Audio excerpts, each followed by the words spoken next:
Hebreos 10:24. Dice así la Escritura: y considerémonos unos a otros para estimularnos al amor y a las buenas obras. Lo voy a leer otra vez. Y considerémonos unos a otros para estimularnos al amor y a las buenas obras.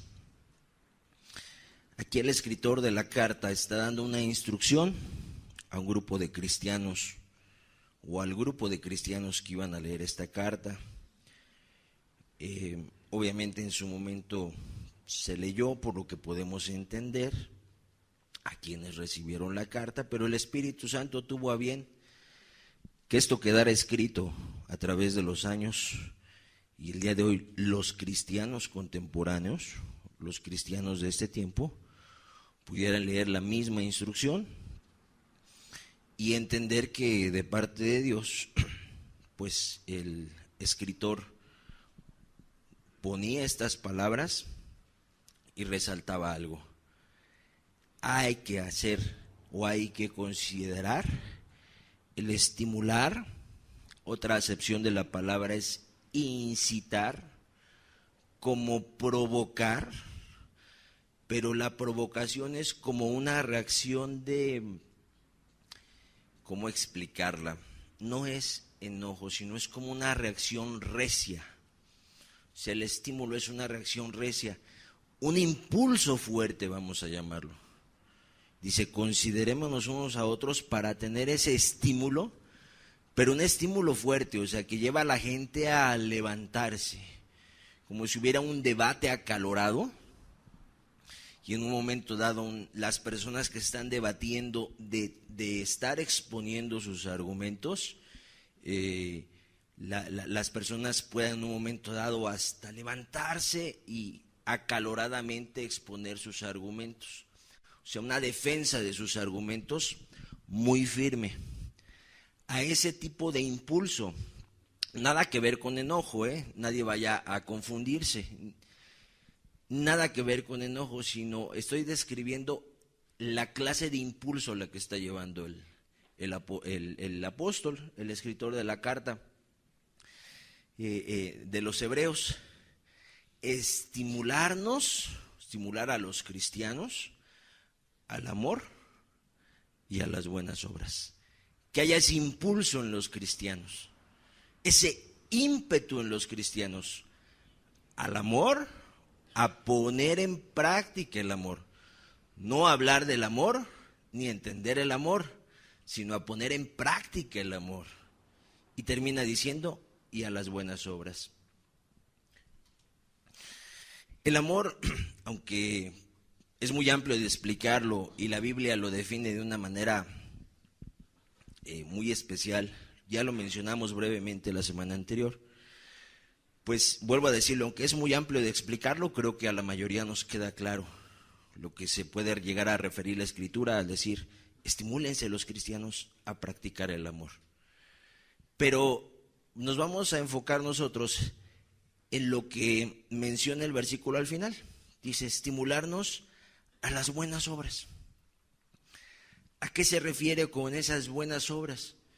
El día de hoy vamos a analizarlo con la ayuda de Dios, pero más que desglosar cuáles serían esas buenas obras, vamos a ver cómo estas buenas obras se han manifestado a lo largo de la historia, en lo que se conoce como la historia del cristianismo. Y el día de hoy el mensaje se ha titulado La gloriosa influencia del cristianismo en la humanidad. Esas buenas obras de las que habla este versículo, de las que habla la Escritura, las vamos a estudiar manifestadas en el transcurso de la historia de la humanidad. Desde que el cristianismo lo estableció Cristo en esta tierra hasta nuestros días. Y vamos a ver, vuelvo a decirlo, con la ayuda de Dios, cómo hay áreas de influencia en la humanidad que quizá para muchos pasan desapercibidas, pero que le han representado un bien a las personas, un bien a la gente, al ser humano, a nosotros mismos, y que esto nace de la influencia que ha tenido el cristianismo desde que Cristo lo estableció. Así que vamos a pasar al mensaje, no sin antes pedirle a Dios que nos ayude y que sea Él el que dirija estas palabras. Te invito a orar, por favor.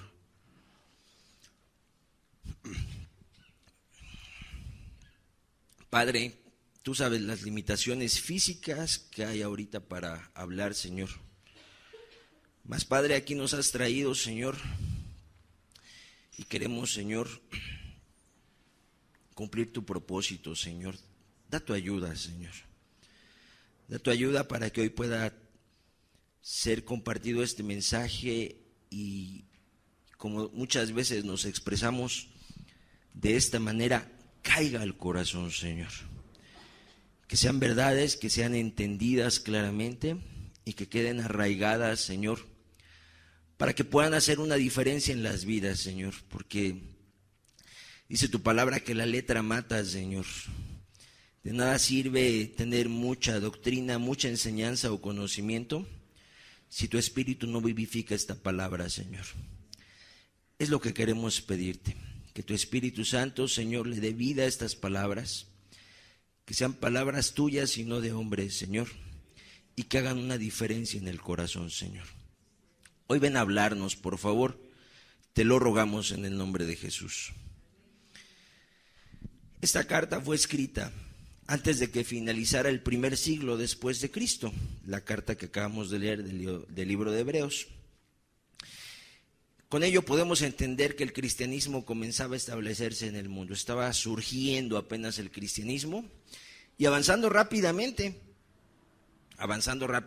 sin embargo tenía poco tiempo de haberse establecido, tenía poco tiempo de haber muerto Jesús relativamente, ya habían pasado varios años, habían pasado décadas, aunque la fecha de la carta es incierta según algunos estudiosos. Bueno, entendemos que habían pasado décadas de que Jesús había muerto, había resucitado y había ascendido al cielo, pero eran pocos años realmente lo que habían pasado desde que Cristo vino.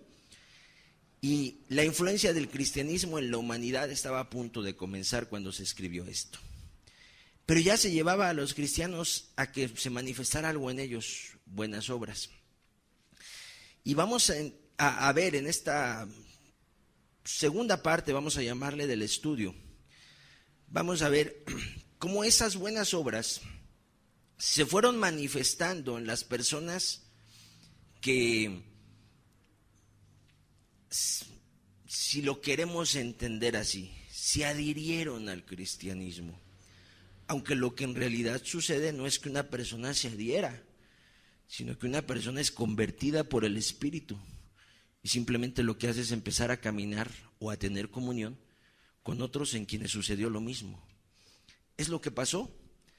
Cuando todo esto empezó a suceder, cuando cada vez más personas y más personas se convirtieron y se añadían a la iglesia aquellos que habían de ser salvos, esto empezó a cambiar la sociedad en la cual se desenvolvían los cristianos.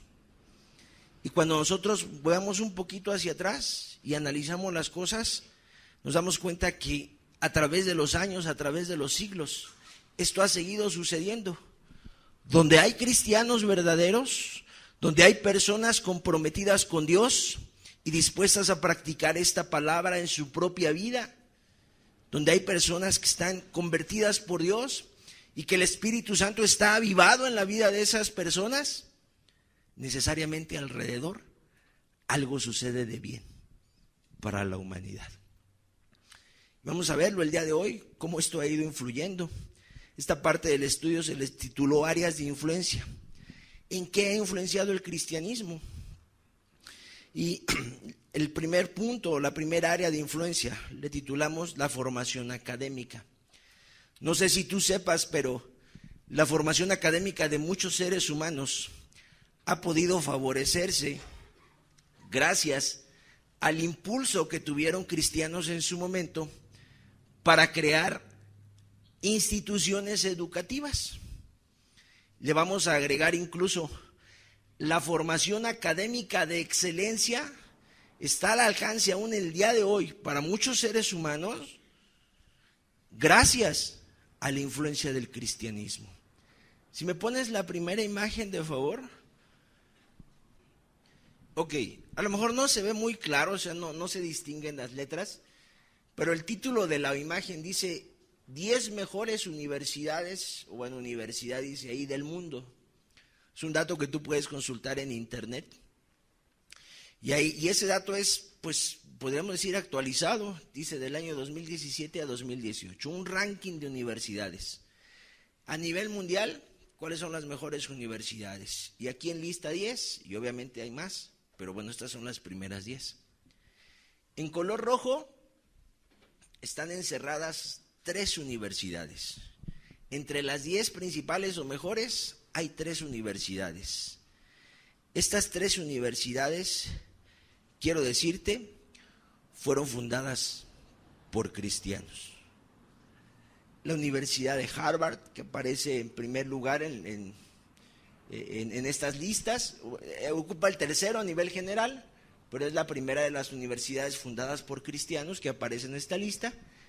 La siguiente sería la Universidad de Cambridge, que ocupa el quinto lugar, y la siguiente es la Universidad de Oxford, que ocupa el sexto lugar en esta lista. Cuando una persona quiere prepararse, muchos de ellos buscan ser aleccionados o enseñados. Si quieres ya la quitamos y ya podemos prender la luz, gracias. Buscan ser aleccionados o enseñados en Estados Unidos, a nuestro país que le queda tan cerca. Pues por ahí ves que hay personas que, grandes empresarios, administradores, dueños de consorcios o directores generales de consejos en empresas, políticos, dicen, ay, bueno, es titulado en tal universidad, pero tiene su maestría en Harvard, tiene su doctorado en Oxford. O sea, cuando la gente busca estudiar allá en Estados Unidos, está buscando que se le garantice una preparación de calidad. Y como estamos muy cerca, muchos decimos, bueno, si tuviéramos las posibilidades, pues no sé, a lo mejor si preguntáramos varios profesionistas que están aquí, varios profesionistas entre nosotros, dirían, pues a mí si me dieran la oportunidad, sí me gustaría ir a Estados Unidos a estudiar. Otro país que es muy buscado en ocasiones es Inglaterra, también para prepararse. Algunos otros buscan el país de Alemania también para seguir estudiando. Bueno, quiero decirte que todos estos países tienen bases cristianas. A través de los años, ellos han tenido bases cristianas, incluso en los Estados Unidos. Hasta hace pocos años, todavía durante buena parte del siglo pasado, era obligatorio que los niños en las escuelas leyeran la Biblia. Era obligatorio que estuviera ahí presente la palabra de Dios. Ya por ahí se levantó una corriente y después alguien se le ocurrió poner una demanda, que alguien se rebeló y dijo, no, pues yo no quiero leer la Biblia, y otros dijeron, yo tampoco. Y pues ya finalmente la Biblia ha sido sacada de las escuelas de la educación de ese país, pero tú puedes observar que ese país moralmente, en lugar de avanzar, ha ido a mayor decadencia. No sé si tú sepas, pero el país de los Estados Unidos es el país que más pornografía produce en el mundo. Una degradación moral muy importante. Pero sacaron a Dios de sus escuelas. Sin embargo, cuando la gente hoy dice, fui a Harvard a estudiar, fui a Oxford a estudiar, fui a Cambridge a estudiar, la gente no repara o ni siquiera se entera que existe esa universidad de calidad gracias a que hubo cristianos motivados a decir, vamos a preparar gente, vamos a establecer un lugar donde la gente se pueda preparar para ser buenos cristianos. La gente quería que tuviera preparación académica, pero que también fueran cristianos. Sin embargo, muchos no están enterados el día de hoy que existen esas enseñanzas de calidad gracias a cristianos. Te leo la información que traigo al respecto y dice, las universidades más importantes y prestigiosas del mundo occidental fueron fundados por cristianos en la fe cristiana, dice aquí, y para propósitos cristianos. A pesar que hoy estas universidades sean hostiles al cristianismo, La realidad es que estas universidades existen gracias a la labor y al esfuerzo de creyentes en Cristo. Estamos hablando de universidades como Oxford, Cambridge, Harvard, Yale, Princeton y muchas otras. En otras palabras, estas universidades no existirían de no ser por la influencia de los cristianos que en su momento las fundaron. Qué particular que muchos en un momento dado se preparan académicamente con excelencia y no se dan cuenta que gracias al cristianismo lo pueden hacer. Gracias al cristianismo hay esa enseñanza de excelencia. ¿El cristianismo es una influencia para la humanidad? Claro que lo es. Siguiendo con lo que vendría a ser la formación académica, una manera en que el ser humano ha podido adquirir conocimiento de una manera eficiente, pues es a través de los libros. Ya en nuestra época, pues quizá los más jóvenes dirán, bueno, pues yo ya busco todo en internet y ya creo que ni se venden las enciclopedias que antes eran muy solicitadas, porque pues ahí es donde podía uno sacar información para tareas, para adquirir conocimiento, etcétera. ¿Qué te quiero decir con esto? Los libros tuvieron una buena parte, varios siglos, donde fueron el instrumento para transmitir conocimiento al ser humano.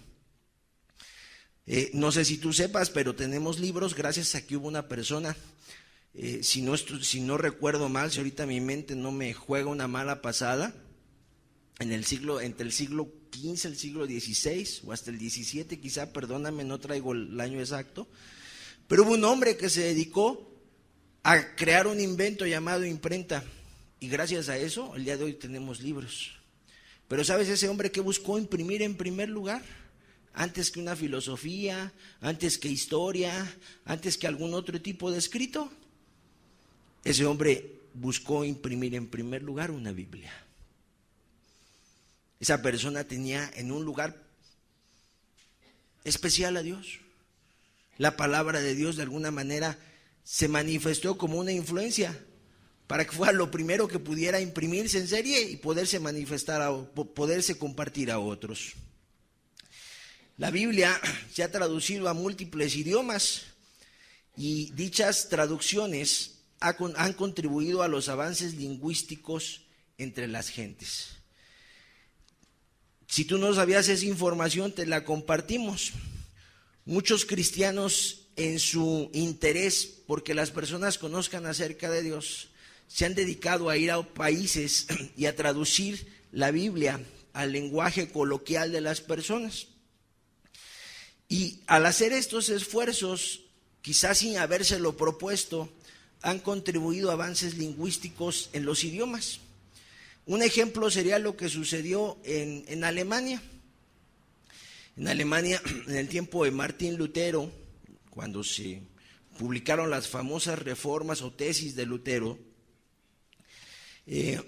este personaje se dedicó a tomar la Biblia, que estaba escrita en latín en aquel tiempo y únicamente en latín, y del idioma original, ese era el único idioma en el que se traducía, pero había unos escritos originales, o había la fuente original de la Biblia, en el idioma original en el que se escribió. Él se dedicó a sacar la traducción de la Biblia al alemán para que sus compatriotas pudieran leer la palabra de Dios. Y en su esfuerzo por traducir lo más fielmente posible la Biblia, o sea, tomar las palabras originales y hacerlas lo más fieles para que la persona pudiera entenderlo en su idioma, él se dedicó a buscar la palabra adecuada, la descripción adecuada en la traducción, y eso hizo que el idioma alemán tomara como base su obra, o sea, su traducción, la tomara como base para enriquecer la lengua alemana. En otras palabras, el idioma no es el mismo desde que Lutero realizó su traducción de la Biblia. Cambió el idioma alemán. Hoy en día los alemanes hablan su idioma y quizá ni saben, ni se van a enterar de que Lutero hizo esto. El esfuerzo que él hizo contribuyó a que el idioma se enriqueciera. ¿Sí me explico? Vuelvo a decirlo, quizás sin proponérselo, Y así como él, hubo personas como William Carey, Bruce Olson, William Tyndale, que también aportaron la traducción de la Biblia a distintos idiomas y apoyaron de esa manera, no solamente espiritualmente, de manera espiritual a las personas, sino también en cuanto a su conocimiento. Se enriqueció gracias al trabajo de estas personas. La Biblia o el cristianismo es una influencia para la humanidad, definitivamente así lo ha sido. Y podríamos estudiarlo. Esto que vamos a aprender hoy, te quiero decir, son 9 puntos, o son 9 áreas las que vamos a ver hoy. Cada una de estas áreas la podríamos ampliar. Y te podríamos estar presentando evidencia tras evidencia tras evidencia y sorprendernos de lo que ha hecho Dios a través de su palabra en la vida de las personas y a través de la vida de las personas, de cristianos verdaderos, en la vida de la humanidad. Nos sorprenderíamos de verdad. Pero hoy vamos a ver estas 9 áreas de manera breve para tener un contexto general. Siguiente área de influencia del cristianismo: impacto en el ámbito laboral. Creo que me brinqué un versículo. Si quieres lo ponemos, el de Deuteronomio. Creo que me lo brinqué. Si no lo habíamos leído. Dice: y estas palabras que yo te mando hoy estarán sobre tu corazón. Siguiente: y las repetirás a tus hijos, y hablarás de ellas estando en tu casa, y andando por el camino, y al acostarte, y cuando te levantes. En su momento el pueblo de Dios recibió esta instrucción de parte de Dios. ¿Y qué es lo que le estaba diciendo Dios al pueblo? Instruye a tus hijos. Enséñales las palabras que Dios le estaba dando a Moisés. Pero le estaba llevando ¿a qué? Instrúyelos. Enséñale a tus hijos. Eso era lo que Dios estaba transmitiendo al pueblo. Y eso es lo que han hecho los cristianos a través de las generaciones. Impacto en el ámbito laboral, segunda área. La Biblia tiene referencias constantes al desarrollo de una vida laboral productiva. Vamos a leer algunos versículos. Génesis 3:19. Lo que la Biblia nos enseña que es el principio de la humanidad. Palabras dirigidas a Adán, donde Dios le dice: con el sudor de tu rostro comerás el pan hasta que vuelvas a la tierra, porque de ella fuiste tomado, pues polvo eres y al polvo volverás. Resaltamos la parte de arriba o la primera parte del versículo. Con el sudor de tu rostro comerás el pan. En otras palabras, vas a tener que trabajar. Para poder alimentarte, te va a tener que costar trabajo. Y vas a tener que hacer algo, trabajar.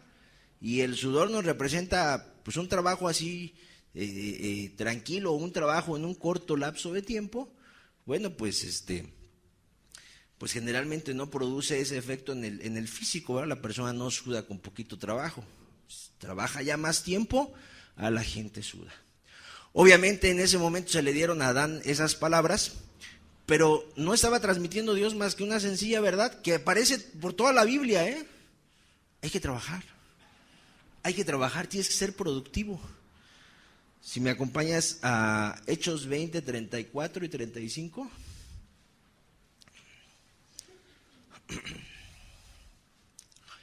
Antes vosotros sabéis que para lo que me ha sido necesario y a mí y a los que están conmigo, estas manos me han servido. Siguiente.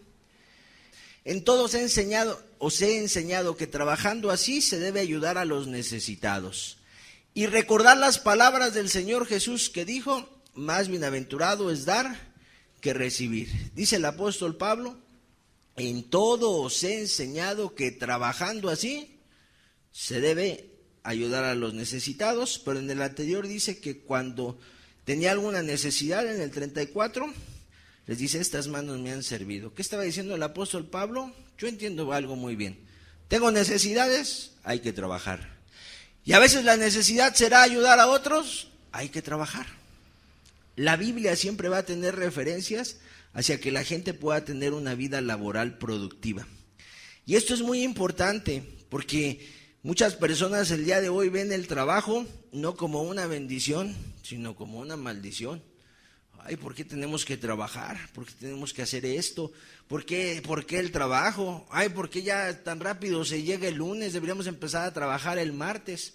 Y si eso fuera, no tardarían los que empezarían a decir, o empezaríamos a decir, no, pues mejor el miércoles, oye, porque son muy poquitos días. Total, que la gente llega a ver el trabajo como una maldición. Pero cuando viene Dios y le hace entender al ser humano la necesidad de trabajar, y que dice incluso la Biblia, pues el que no quiere trabajar, pues entonces que tampoco coma. ¿Se tiene necesidad de comer? Pues la Biblia enseña algo, trabaja. Y no solamente trabaja, sino hazlo de una forma productiva, de una forma excelente. Hazlo como para Dios, dice la Escritura. Hazlo como para Dios, no para el ojo del hombre, para Dios. Cuando Dios le hace entender esto a un grupo de personas, a un grupo de cristianos, mira, te vas a encontrar cristianos que son cumplidos en su trabajo, que son honestos, que son productivos. Vaya, que llegan a ser los mejores empleados. Allá de donde yo vivo, hace algunos años a una persona cristiana le tocó que le calificaran varios aspectos. Creo que el término correcto es psicométricos de su trabajo. Y la persona fue sometida a unos exámenes y unas por ahí unas evaluaciones. Y la persona, siendo cristiana, pues la persona se sometió a las evaluaciones. Dijo, pues algunas personas, según cuenta, algunas personas del trabajo decían, no, yo no, porque es que te van a correr. Y esta persona cristiana, según dice, no, pues yo no tengo nada que, pues, ¿qué? Me dicen que tenga que hacer la evaluación, pues la hacemos, no hay problema. Y se sometió a la evaluación la persona, y cuando salió el resultado, la persona era de las mejor calificadas, y la persona le daba la gloria a Dios. Decía, pues si algo bueno ven en mí, decía la persona, pues es porque Dios lo ha hecho. Pero de las mejores evaluadas de su trabajo. Casi una persona que era cumplida, era responsable, etcétera. Ya no vamos a hablar más de eso.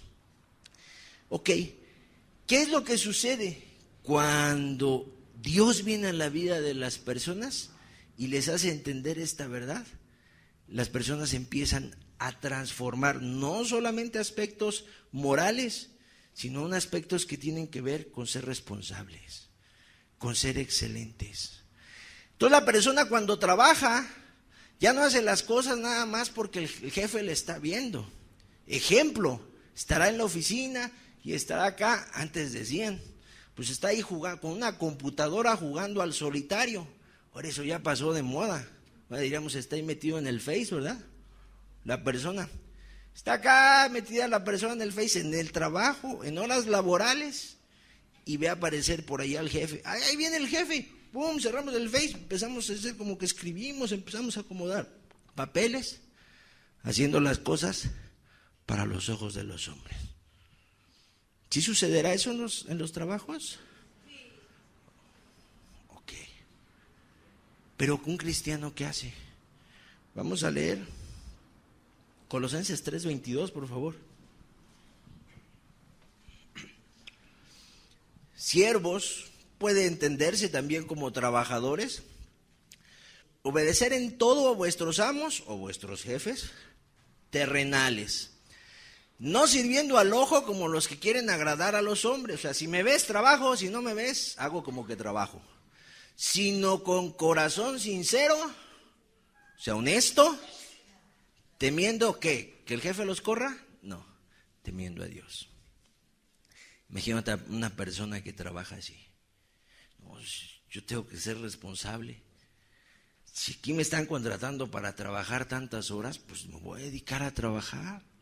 Voy a ponerme allá, voy a esforzarme, voy a dedicarme allá a hacer mi trabajo. Pues otros agarran el relajo en la oficina, allí en la fábrica, otros agarran el relajo, yo a lo mío. Se van a empezar a burlar de mí, no importa. Yo no lo hago ni por darles gusto a ellos, ni darle gusto al jefe. Lo que quieres es quedar bien con el jefe. Mira, si vieras mi corazón, no quiero quedar bien con el jefe. Lo único que quiero es quedar bien con Dios. ¿Quieres quedar bien con Dios? Sí, con Él sí quiero quedar bien.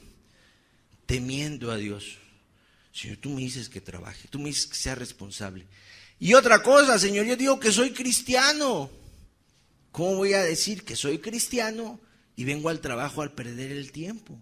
Y luego cuando voy quiero que me paguen mi sueldo, que me lo paguen puntual, que me lo paguen completo, que no me quiten nada, sabiendo que honestamente de las 8, 9 horas o 10 horas que estoy metido en mi trabajo, pues estoy rindiendo como 5 o 6 nada más, de puro trabajo.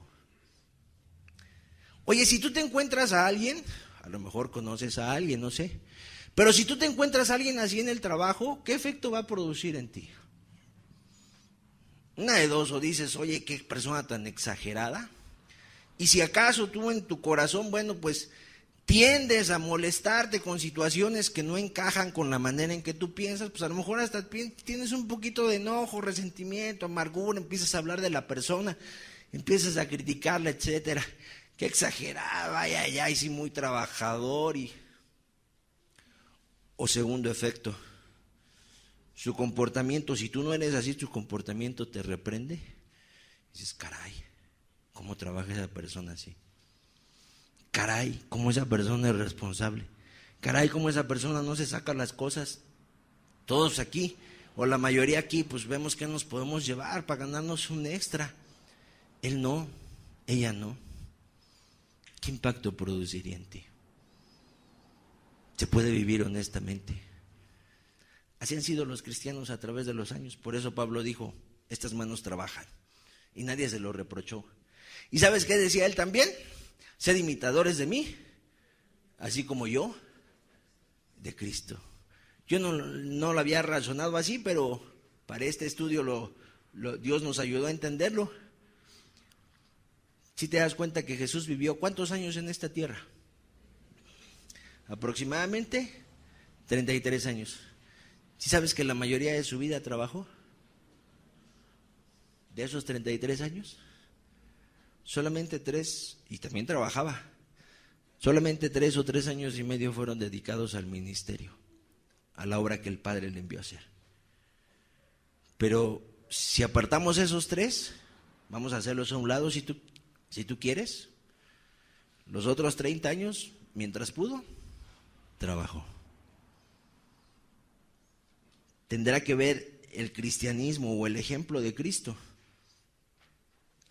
con el ser productivos en el ámbito laboral? Claro que sí, y acaba teniendo una influencia. No son pocas las personas que llegan a conocer a Cristo y dan testimonio. Oye, pues tú cómo llegaste a Dios. Pues mira, la verdad a mí me dio mucho testimonio la vida de tal persona que era mi compañero de trabajo, mi compañera de trabajo.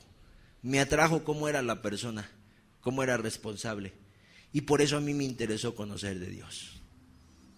Hay una influencia cuando el mismo Jesús dio ejemplo de trabajo, el mismo Pablo dio ejemplo de trabajo, y la Biblia nos da testimonio de que es importante trabajar como para Dios y no para los hombres.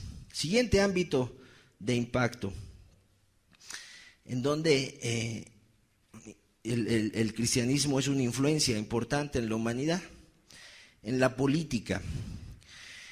Entre los años 1689 y 1755, después de Cristo, vivió un filósofo y abogado francés de apellido Montesquieu, el cual elaboró una obra titulada El espíritu de las leyes, donde destacaba que lo más importante del Estado era la división de poderes y que estos debían estar delegados entre diferentes personas. En la mayoría de las llamadas democracias modernas existe esta división de los 3 poderes, a saber, 1 el ejecutivo, 2 el legislativo, 3 el poder judicial. Lo sorprendente es que estos 3 poderes aparecen en la Biblia muchísimos años antes de que Montesquieu escribiera de ellos. Si me acompañas, Isaías 33:22. Porque Jehová es nuestro juez, dice aquí. Jehová es nuestro legislador. Y sigue diciendo, Jehová es nuestro rey. Él mismo nos salvará. Si quieres dejar el versículo, de favor, un momento.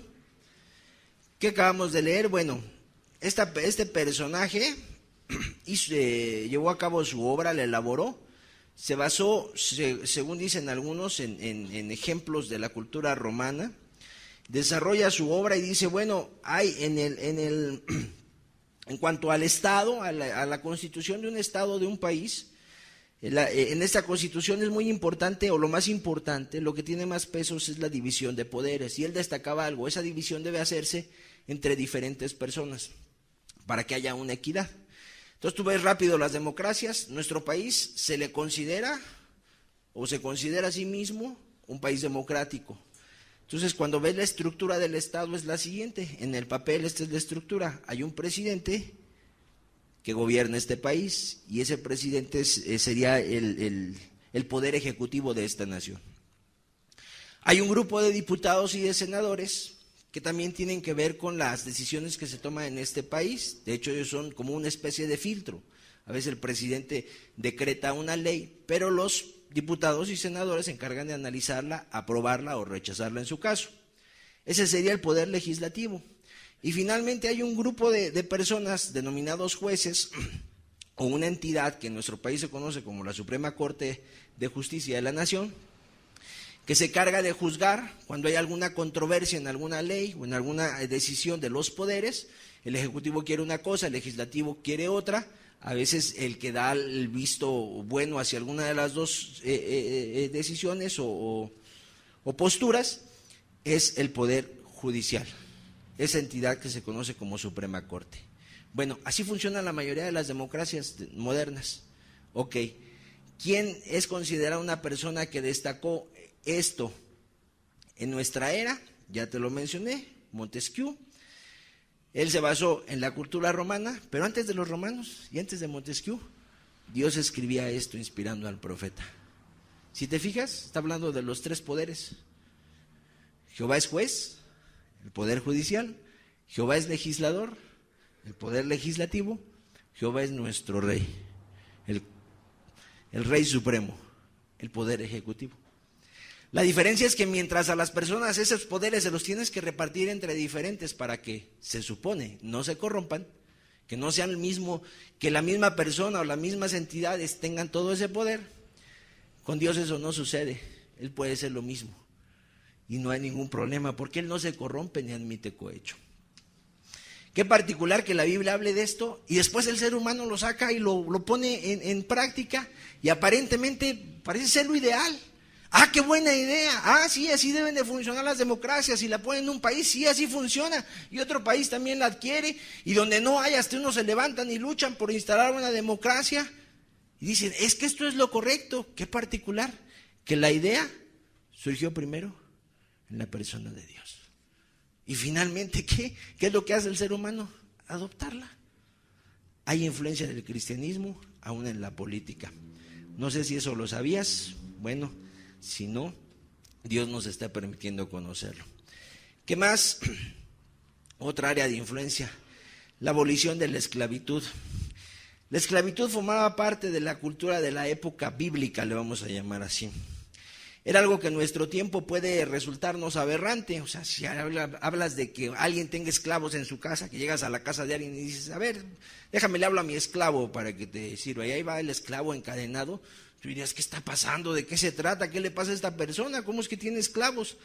Bueno, en los tiempos bíblicos esto no era más corriente, no era tan sorprendente. De hecho, en algunas culturas, como la cultura griega, se dice que una gran cantidad de personas, si no estoy mal en el dato, una tercera parte de las personas eran esclavas. A tal grado era la esclavitud. Sin embargo, con la aparición del cristianismo, estas prácticas comenzaron a ser condenadas, o quizá lo más propicio decía en el cristianismo, al surgir el cristianismo, esto empezó a ser suavizado o empezó a ser quitado. Si me acompañas, Efesios 6:9.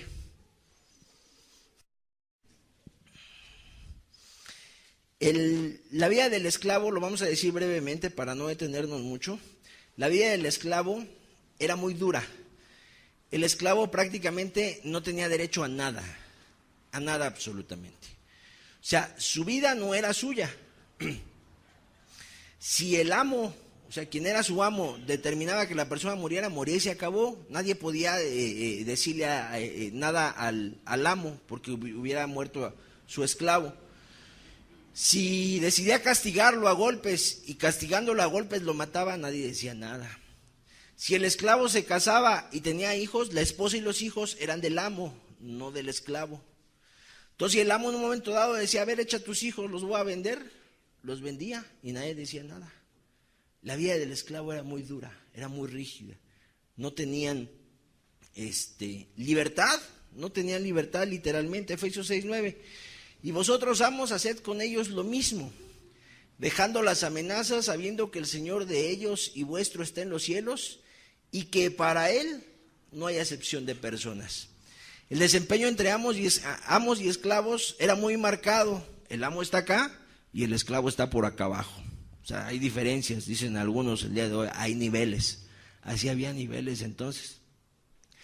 Y cuando aparece el cristianismo, Dios por medio de su palabra empieza a decir, a ver, tú eres un amo y eres cristiano, debes de considerar a aquel que es tu esclavo.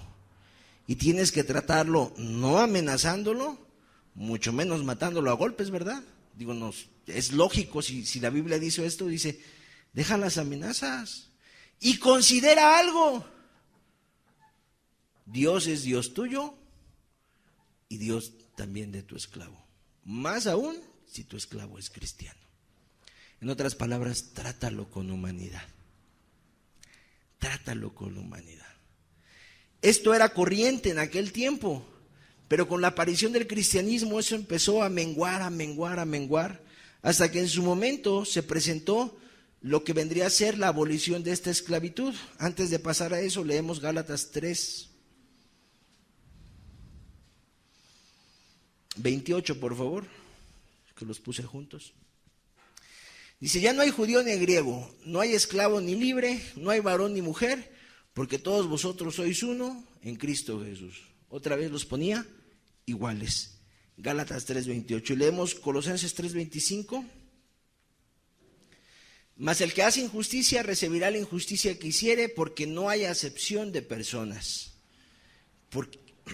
Porque no hay acepción de personas. Si tú lees el contexto, o sea, los versículos anteriores, también viene hablando de la relación entre amos y esclavos. Vuelvo a decirlo, el cristianismo o la palabra de Dios se dedicó a poner en el mismo nivel a las personas. Te decía que esto acabó desencadenando una abolición de la esclavitud. Entre el siglo XVIII y el siglo XIX de nuestra era, se llevó a cabo esta abolición en la mayoría del mundo occidental. Y uno de los grandes impulsos para su abolición fueron los principios cristianos. John Wesley, que fue fundador del metodismo, según da a conocer Talks Upon Slavery, donde dice que el peor crimen de Inglaterra era su tolerancia del tráfico de esclavos. O sea, este personaje de Inglaterra, que se le considera fundador del metodismo, de los metodistas, se levantó, alzó su voz y dijo que el peor crimen de Inglaterra, o sea, lo más terrible, lo más condenable que hacía la nación era tolerar el tráfico de esclavos, que se estuvieran vendiendo personas como mercancías. Y dice este testimonio que el haber alzado la voz, este predicador, tuvo mucha repercusión, o sea, causó un impacto en las personas. Y las personas gradualmente empezaron a expresar su repudio a esta práctica. Otro personaje llamado William Wilberforce, dice el texto que traigo lo siguiente: en el último cuarto de siglo, del siglo XIX, del siglo XVIII, dice, comienzan a presentarse proyectos al Parlamento para la abolición del tráfico de esclavos. Será una larga lucha de proyectos presentados y rechazados hasta que en 1807 se apruebe por gran mayoría la ley prohibiendo el tráfico de esclavos, en buena parte por la constancia de William Wilberforce, que en 1784 se había convertido al cristianismo evangélico. Para que la esclavitud o el tráfico de esclavos pudiera ser abolido, o sea, prohibido, ya no se debían vender personas, se les debía dar libertad a aquellos que estaban como esclavos. Y Inglaterra, que era uno de los principales traficantes de esclavos, mantuvo una lucha entre las personas, entre sus representantes, sus diputados, vamos a llamarles así, y uno de ellos que estuvo impulsando esa lucha, que le estuvo llevando a cabo, su nombre era William Wilberforce, y él dice que mucha de su lucha, su lucha fue una gran influencia para que se consiguiera abolir la esclavitud. ¿Y por qué esta persona hizo esto? Esta persona era una persona cristiana. Esta era una persona que conocía los escritos que acabamos de leer, los principios que acabamos de leer. Y esta persona se dedicó a luchar porque eso se aboliera. ¿Qué piensan ustedes o qué piensas tú? No me lo respondas si quieres, no levantes tu mano, no digas sí. ¿Habrá sido bueno o habrá sido malo para la humanidad que la esclavitud se aboliera?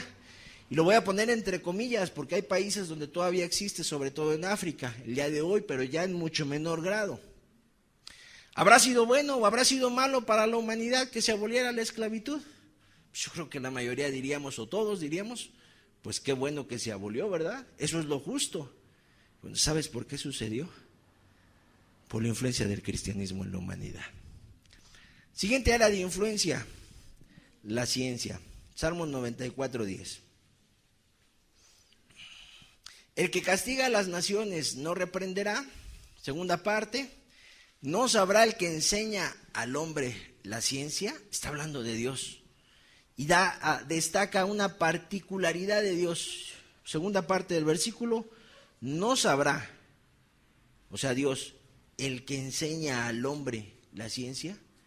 ¿Quién es el que le da al hombre la posibilidad de llevar a cabo descubrimientos científicos? La Biblia dice que es Dios. Y ha habido personas a lo largo de la humanidad que en lugar de atribuirse los méritos por la obra que realizan, le han dado la gloria a Dios por eso. Vamos a dar datos rápidos de 3 personajes nada más. Hay más, por eso te decía, cada punto lo podríamos ampliar mucho, pero pues nos llevaríamos aquí muchísimas horas. Creo que ahí sí tengo imágenes, ¿verdad? Primera imagen. Ok, ¿quién es este personaje? Michael Faraday. Michael Faraday, nacido en Newington en 1791 y muerto en 1867. Fue un físico y químico británico que estudió el electromagnetismo y la electroquímica. Sus principales descubrimientos incluyen la inducción electromagnética, el diamagnetismo y la electrólisis. Ok, todo eso que para algunos nos pudiera sonar un poco raro y hasta difícil de mencionar. Bueno, lo hizo este hombre, lo llevó a cabo este hombre. Y este hombre era un cristiano. Este hombre era una persona creyente de Jesús, seguidor de Jesús. Siguiente imagen, por favor. Siguiente personaje, Isaac Newton. Yo creo que muchos hemos oído hablar de él. Fue un físico, matemático, inventor, astrónomo, teólogo y filósofo cristiano de nacionalidad inglesa. Es considerado uno de los padres de la ciencia moderna y muchos lo persiguen como el mejor físico matemático de la historia y el científico que ha dejado el legado más valioso e influyente en todos los tiempos. Isaac Newton, aquel que se le considera que tuvo el descubrimiento de la fuerza de la gravedad. Ok, vamos a seguir leyendo. Dice, Isaac Newton creía que tanto la Biblia como el universo mismo eran un criptograma establecido por el Todopoderoso, y varios de sus manuscritos, que fueron principalmente narrados en latín, estaban firmados con la frase Jehová Sanctus Unus, que significa Jehová Dios único. Ahí está la imagen de este personaje. Hay personas que dicen que aunque su aportación en el campo científico, en el campo de estas disciplinas, es muy importante, tan importante que te lo enseñan en la escuela, o sea, no puede faltar él ni el que vamos a ver ahorita, te lo enseñan porque te lo enseñan, que este hombre existió y cuáles fueron sus descubrimientos. Pero tan importante es su legado, y esta persona tenía en un lugar tan especial a Dios, que dicen algunos estudiosos que él tenía más escritos acerca de la Biblia, acerca de Dios, que de sus descubrimientos científicos. Él tenía en un lugar tan importante a Dios que le dedicó más tiempo a escribir acerca de su Salvador que de los descubrimientos científicos. Y definitivamente sus descubrimientos cambiaron a la humanidad. Vuelvo a decirlo, tan es así que te lo enseñan a ti, me lo enseñaron a mí hace pocos años en la escuela. Ok, siguiente personaje que también no falta. Johannes Kepler, nacido en Alemania en 1571, figura clave de la revolución, en la revolución científica. Astrónomo y matemático alemán, conocido fundamentalmente por sus leyes sobre el movimiento de los planetas en su órbita alrededor del Sol. Fue colaborador de Brahe,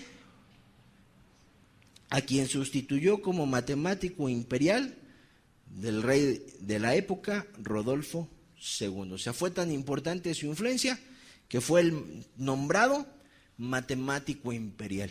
O sea, ahí juntito al rey para hablar de lo que mejor conocía. Pero él también era cristiano. Él también era un cristiano devoto. Y sus descubrimientos, vuelvo a decirlo, son tan importantes que son parte de la formación académica de una persona. ¿Qué es lo que sucede o qué es lo que vemos aquí? Gente que ha sido importante en la historia, en este momento, en el campo científico, ha tenido un lugar importante a Dios. Y muchos de sus descubrimientos, mucho de lo que ellos han aportado, tiene que ver con lo que ellos creían espiritualmente, hacia donde ellos avanzaban. Y así hay más personas. Luis Pasteur te podría mencionar.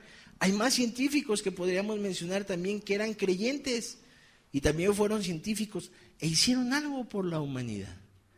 Definitivamente hay una influencia. Ahora bien, no sé si te das cuenta que son personas que son nombradas matemáticos, inventor, físico y químico, astrónomo, matemático, Kepler. Yo creo que para estudiar esas ciencias se necesita tener una capacidad particular, ¿verdad? No cualquiera puede. Tu servidor no podría, por lo menos. No sé si todos los de aquí sí, pero a tu servidor le cuesta mucho trabajo esas disciplinas, o me costaban en su momento. Ok, hay gente que dice que el cristianismo es para ignorantes. Esto demuestra que no. Esto demuestra que no. Así que si te llegas a encontrar a alguien que te diga, ay, es que el cristianismo es para ignorantes, les lavan el cerebro, pues mira, le puedes llevar y decir, te puedo mencionar 3 que pues en física y en química yo creo que te dejarían lejos, y eran cristianos. Y hoy, si se mantuvieron firmes hasta el final, hoy están en el cielo viendo a Cristo cara a cara. Ok, importante su aportación. Siguiente, la equidad entre hombre y mujer también ha sido una influencia en el cristianismo. Primera de Pedro 3:7. Ok, lo voy leyendo. Ahorita aparece en la pantalla. Dice, vosotros maridos, igualmente vivid con ellas sabiamente, dando honor a la mujer como a vaso más frágil y como a coherederas de la gracia de la vida, para que vuestras oraciones no tengan estorbo. Vosotros maridos vivid sabiamente con ellas. ¿A quién se refiere con ellas? Pues con su esposa. Y dice que las trate de una manera especial, como a vaso más frágil, y dice como a coherederas de la gracia de la vida. Ve el lugar que el Espíritu Santo pone a la mujer. Hay culturas como la nuestra que llega a ser muy machista en ocasiones, y que cuando se pueden encontrar un texto como este, oye, Dios dice que trates a tu mujer diferente, Dios dice que no la trates ásperamente, que la trates más bien como a vaso más frágil, con mucha delicadeza. A veces a la gente le choca cuando tiene una cultura o una manera de pensar machista. Sin embargo, la Biblia nos enseña que para Dios, tanto hombre como mujer son lo mismo. Dice aquí que la mujer es coheredera de la gracia. Es igual que tú. Abre tus ojos, varón, es igual. No es así como llegan a decir algunos maridos, es la mujer, Sí, es la mujer, la que está ahí en la casa, hace las cosas de la casa, pero no le puedes hablar de ciertas cosas, no le puedes decir ciertas situaciones, no puedes estar haciéndola menos, con comentarios, con actitudes, con dichos, etcétera. Y la Biblia, con palabras escogidas, les dice a los maridos, ten cuidado, quizá Dios le pudiera decir a esos maridos, ¿sabes por qué no te has podido convertir? Por cómo tratas a tu esposa. Y la clave está en el versículo, parte final. O sea, trátalas bien, como a vaso más frágil, para que tus oraciones no tengan estorbo. Ayúdame, Señor, estará el varón. Mira, Señor, no me alcanza, yo te estoy buscando, ayúdame, Señor. Ay, ¿por qué no me ayudas, Señor? Mira, yo quiero cambiar, yo quiero dejar esto, quiero dejar mi alcoholismo, quiero dejar mi cobardía, ayúdame, Señor. Ay, es que Dios no me cambia. Varón, pregúntate cómo estás tratando a tu esposa. Quizás ahí está la clave. Tus oraciones quizás están teniendo un estorbo. Y Dios ve cómo la tratas. Mucha Biblia, mucha alabanza, mucho orar, mucho Dios te bendiga. Pero en la casa, ¿cómo eres, varón? ¿La tratas como a coheredera de la gracia? ¿Como a vaso más frágil? Métete a trabajar a una joyería y agarra una joya de miles de pesos y tírala al suelo y patéala y hazle así. ¿Le harías así? No, nomás la dañas, así te va. ¿Sí o no? Nomás te ve el dueño, la dañaste. No le pasó nada. ¿Cómo no? Esto es muy delicado, mi amigo. Se te cayó, pero fue poquito lo que se me cayó. Pero mira, ponte este lentecito, chécate cómo se dañó. Aquí está la rayada. A pagar, mi amigo. Así de frágil es la mujer. Cuidado con lo que dices. Cuidado con lo que haces. Cuidado con tus asperezas. Porque luego por eso el techo, los cielos parecen de bronce. Horas y horas y horas y horas y no pasa nada. Voltea hacia casa. Ok, qué importante. Yo creo que las mujeres se sienten muy bien cuando leen esto, ¿verdad? Las esposas dicen, ay, Señor, tú de veras nos tienes en un lugar especial. Sí, dice, eres coheredera. Y a las mujeres tiene que decirles en una relación matrimonial, pero no es el tema. Lo que estamos viendo aquí es cómo Dios los pone en el mismo nivel.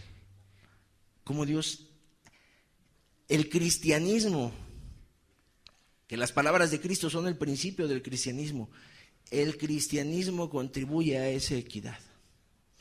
Hay culturas donde no hay un maltrato a las mujeres, o no había, solamente un maltrato, solamente una aspereza. Sino hay culturas como la cultura hindú, que en los tiempos de William Carey, un misionero en la India, hace algunos siglos, cuando él llegó a ese lugar, existía en la India una costumbre, y esta costumbre era que si moría el varón, el padre de familia, la esposa debía morir también con él, para que se fuera junto y le acompañara en el camino que seguía después de esta vida. Entonces moría el esposo, la esposa ya sabía, hasta aquí llegaste. Y entonces William Carey observó eso, y dice el texto que traigo, dice, otra cosa que le molestaba William Carey, y por la que se pronunció con fuerza, era la tradición de quemar vivas a las viudas en el entierro del esposo.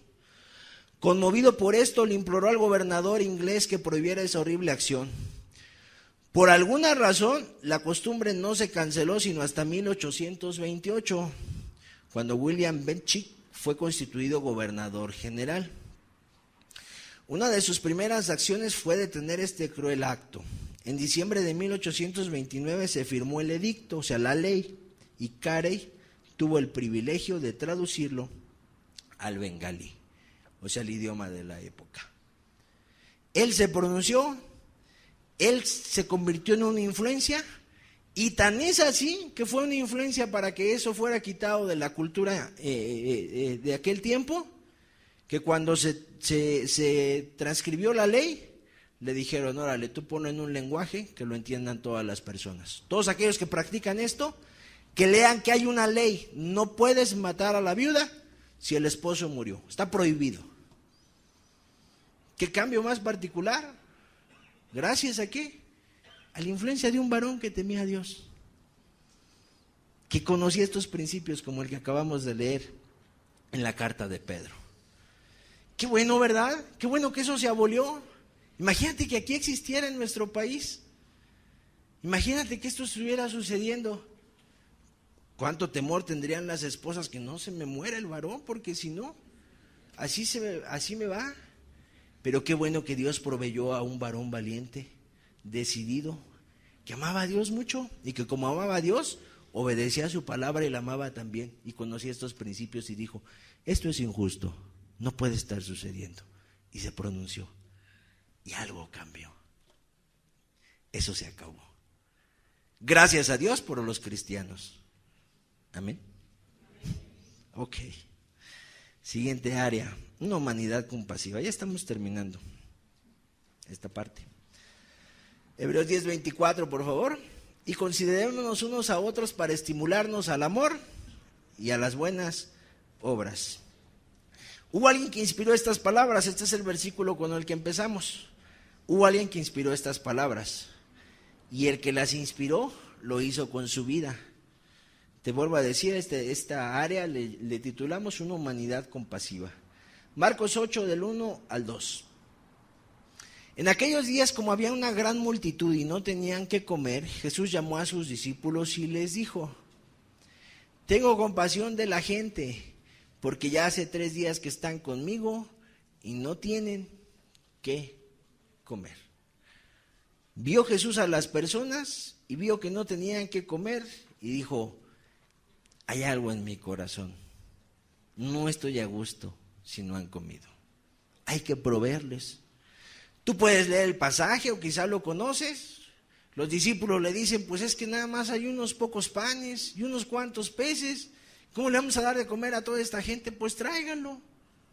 Y Jesús lo multiplica y le da de comer a todos y se recogen hasta 7 canastas llenas de pan. O sea, hasta sobra. Y se alimentó una multitud de 4,000 personas. Ok. ¿Pero qué motivó este milagro? La compasión de alguien. ¿Sabes por qué el escritor de Hebreos escribió el versículo 24 del capítulo 10? ¿Sabes por qué lo escribió? Porque había alguien que le había dado ejemplo y ese había sido Jesús. Por eso dijo, estimulémonos, animémonos, acuérdate cómo era el maestro. En otra parte de la escritura dice que Jesús les dijo a sus discípulos, dadles vosotros de comer. Le dijeron, mira, esta gente ya despídela para que vaya por el camino y compre algo, son muchos, ya llevan tiempo aquí. Despídelos, Jesús, para que regresen a sus casas y por el camino compren algo y se alimenten. Y Jesús les dijo, dadles vosotros de comer. Cuando el escritor de Hebreos entendió esto, le dijo a los discípulos, a los hebreos, considerémonos, acordémonos y estimulémonos, recordemos cómo era el maestro y vivamos así. Jesús vivió compadeciéndose de las personas, ayudándolas, salvándolas y aliviando sus aflicciones. En una palabra, se mantuvo amándolas. Y como Él vivió así, llamó a otros a seguir sus pisadas. Y a lo largo de la historia, el verdadero cristianismo se ha distinguido por hacer el bien a otros sin esperar nada a cambio. El verdadero cristianismo se ha distinguido por ayudar al más desprotegido y con ello llevar un mensaje de amor, servicio y misericordia. Los cristianos verdaderos han dado su vida sirviendo a los huérfanos, a los enfermos, a los presos, a las personas que necesitan un hogar, a los drogadictos, personas que están entregando su vida aún por los más necesitados. ¿Por qué un cristiano, aún en nuestra época, después de que ya pasaron 2,000 años o más de 2,000 años de que Jesús dio este ejemplo, como lo que te acabo de leer, Porque hay personas que siguen su ejemplo aún y sacrifican su vida, dan todo lo que tienen. Personas que pudieron haber estudiado una carrera, personas de mente brillante, que quizá habiendo estudiado una carrera en Harvard, en Oxford, en universidades de prestigio, hoy podrían ganar mucho dinero en su país. Personas que quizá por otro lado pudieron haber dedicado su vida a llevar una vida quizá, vamos a poner entre comillas, normal. Lo que la persona tenga en su concepto de normal, pues crezco, me desarrollo, estudio y cuando sea mi tiempo me caso, dirá la mujer. Pero en lugar de eso, las personas han puesto en su corazón ayudar a otros, se han llenado de la compasión de Jesús y se han dispuesto a ayudar a otros, se han entregado su vida y aún han estado dispuestos a dejar su país, a ir a otros países, a ayudar a los más necesitados. Esto ha sido a lo largo de la historia desde que el cristianismo fue fundado. Esto ha sucedido con los verdaderos cristianos a lo largo de 2 siglos. Y es más, te quiero decir algo. Cuando esta misericordia y esta compasión está ausente de un grupo de personas que se denominan cristianos, algo anda mal. Hay el día de hoy en países de Asia costumbres entre las personas que llevan a traficar con jovencitas. Es una costumbre que en un momento dado lleguen personajes con dinero. Y hay tanta necesidad en países de Asia que llegan a los lugares rurales, llegan a los lugares apartados y le dicen al padre de familia, pues yo te compro a tu hija, te doy tanto, te compro a tu hija. Y se ha hecho, la situación ha llegado a tal punto que los padres de familia han aceptado y le dicen a la hija, órale, vete con el Señor, ya no vas a estar aquí, vete. Adolescentes están sufriendo esto el día de hoy. A lo mejor tú no lo sabías, a lo mejor sí. ¿Tienes hijos adolescentes? ¿Tienes hijas adolescentes? Es más preciso este ejemplo. ¿Tienes hijas adolescentes? Ponte un poquito en el lugar de esos padres o en el lugar de esas hijas. Yo creo que tú no dejarías que eso pasara con tus hijas.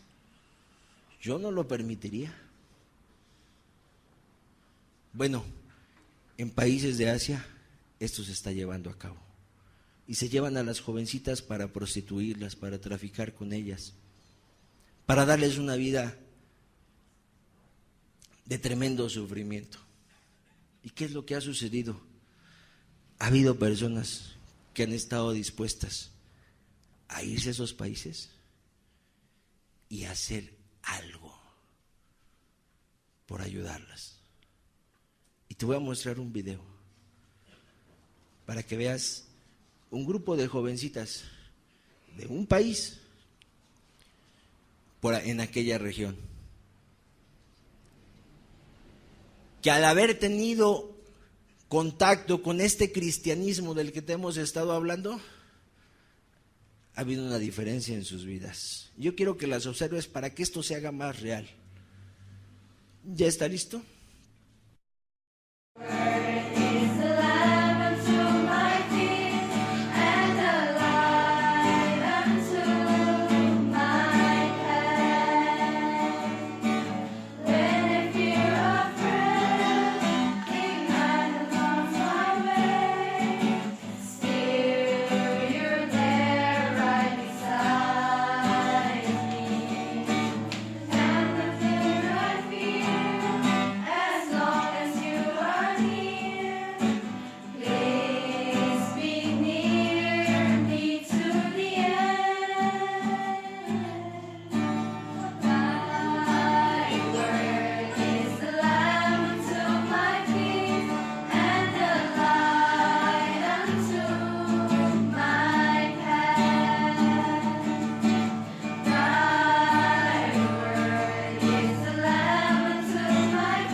No sé qué pienses, quizá uno dirá, bueno, esperaba otro video.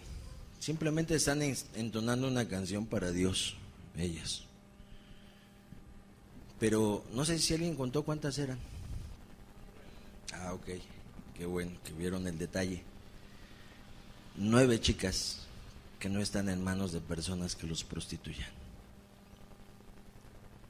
Porque ha habido gente dispuesta a seguir las pisadas del maestro y a decir, vamos a hacer una diferencia en la vida de estas mujeres, en la vida de estas niñas. Ojalá les pudiéramos preguntar a ellas si el cristianismo es una buena influencia para su vida, pero creo que nos podemos imaginar su respuesta. Qué bueno que hay quien me dé educación, me provee, me cuida, me enseña, me instruye y además me enseña el camino de Dios. Qué bueno que me salvaron de un futuro triste, de un futuro trágico. Esa es la influencia del cristianismo el día de hoy. Quise mostrar el video para que palpáramos algo real. ¿Por qué esas jovencitas están a salvo ahorita? ¿Por qué estas jovencitas le pueden cantar a Dios en lugar de estar en manos de hombres perversos? Porque ha habido una influencia en sus vidas. Hombres y mujeres comprometidos que han dado todo por ellas. Todo. Y lo han podido hacer porque hubo alguien que hace 2000 años dio todo por ellos también en una cruz. El cristianismo, una gloriosa influencia para la humanidad. ¿Qué más hace el cristianismo? Pues transforma sociedades corruptas. Aproximadamente en el año 165 de nuestra era estalló una plaga en medio de Roma, del Imperio Romano. Y se dice, de acuerdo al texto que traigo aquí, se dice que en ese lugar estaba un médico llamado Galeno. De hecho, a los médicos se les llama galenos el día de hoy también, por este hombre. Era la preeminencia en la medicina de la época. Le llaman aquí la gran lumbrera de la medicina romana. Huyó inmediatamente de la capital. O sea, vio la plaga ahí de la enfermedad. No viene aquí citada el nombre de la plaga, pero vio la plaga ahí. Según leí algunos textos, probablemente era una especie de sarampión. La gente moría. Y él, que era médico, en lugar de ayudar a las personas, dijo, no, ahí nos vemos, aquí se están muriendo, yo ya me voy. Y se fue, dice este texto. Dice también que quienes se quedaron cerca de los enfermos fueron los cristianos, exponiendo su vida para cuidar a los enfermos. ¿Y sabes qué sucedía? La gente enferma moría. La gente que no era cristiana, que adoraba a otros dioses, que tenía ídolos, que servía toda la idolatría romana, ellos estaban muriendo. Y los cristianos, en lugar de morir, se mantenían y aumentaban en número. Algo extraño pasaba. Pero estas personas quedaban con vida. Sin embargo, se dispusieron a cuidar a los enfermos. Un emperador de nombre Juliano, a principios del siglo IV, intentaría restablecer la hegemonía del paganismo. Sin embargo, se lamentaba en una carta al sacerdote pagano de Galacia. Creo que cuando los pobres fueron descuidados e ignorados por los sacerdotes paganos, bueno, los sacerdotes entre comillas, los paganos, los romanos, dice, los impíos galileos, o sea, los cristianos, tomaron nota y se dedicaron a la beneficencia. Los impíos galileos sostienen no solo a los pobres, sino también a los nuestros. Una forma de vida en medio de la cultura romana era que mientras esa cultura se corrompía y no se amaban unos a otros, los cristianos se mantenían amándose a sí mismos y además amando a los otros. Aquellos que los rechazaban, los perseguían, muchos los aventaban al circo, Si me pones la última imagen, nomás para ilustrarlo. Y aún así les ayudaban. O sea, gente que condenaba a los cristianos a un martirio como el que vamos a ver aquí, es una imagen simplemente para representar a qué se enfrentaban los cristianos.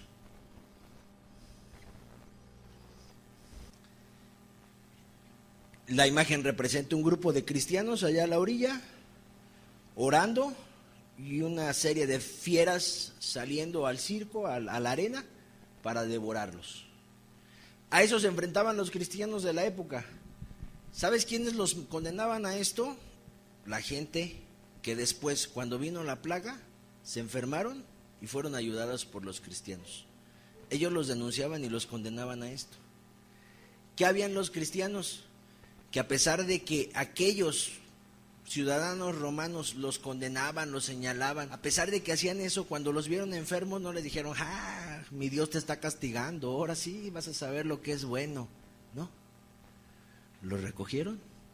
Cuando sus sacerdotes paganos no les hicieron caso, su médico, su excelencia en medicina huyó, los dejaron solos y abandonados.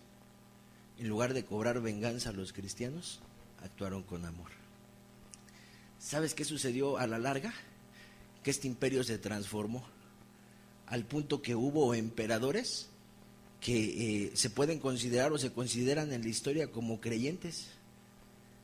Después, años después, hubo emperadores del Imperio Romano que se considera que fueron creyentes, o sea que se convirtieron al ver esto. Y obviamente muchas cosas cambiaron en cuanto a la moral de esa época. Una influencia gloriosa del cristianismo. Termino con 2 Corintios 5:17.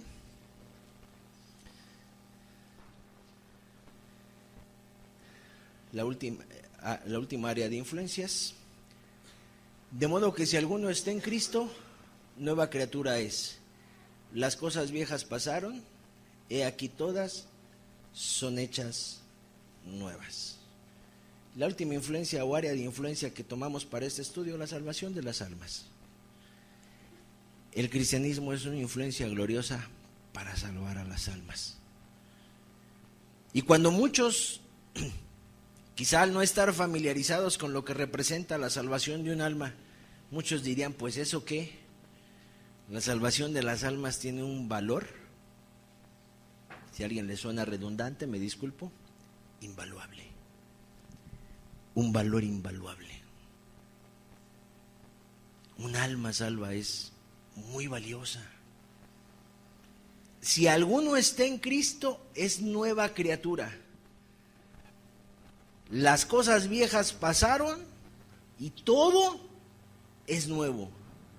Todo lo que hacía antes caducó, se acabó, se extinguió y lo que empieza a hacer es nuevo, es diferente. Gracias a Dios por el cristianismo. Gracias a Dios.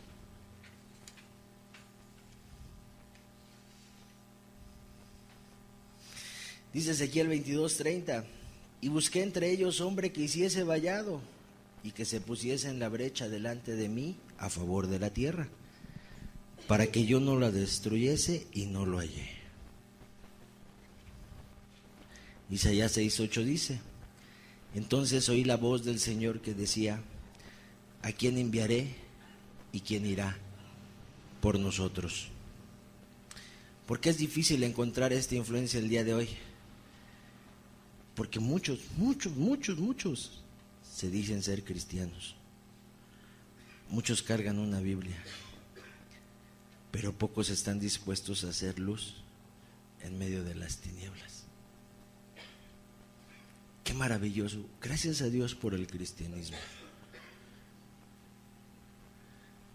Pero qué importante es que haya manos dispuestas a ser usadas por Dios para causar un impacto en la vida de las personas. A veces Dios tiene que decir, como decía el profeta, pues busqué quien hiciera vallado, busqué quien pudiera hacer la obra y no lo hallé. ¿Y qué pasa? Pues esta humanidad va cada vez hacia abajo. ¿Qué es lo que quiere Dios? Que haya más gente como esa tribu, que reaccione. Y no solamente se arrepientan de homicidios, se arrepientan de adulterios, de mentiras, de amarguras. Pero ¿qué necesita ver?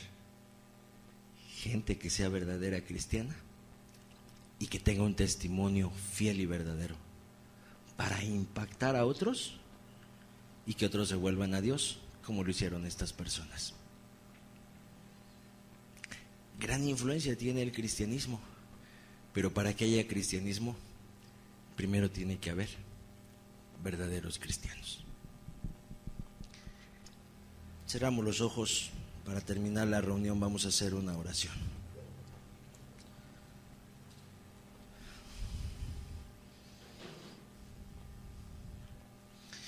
¿Cómo no darle gracias a Dios por la influencia del cristianismo en el mundo?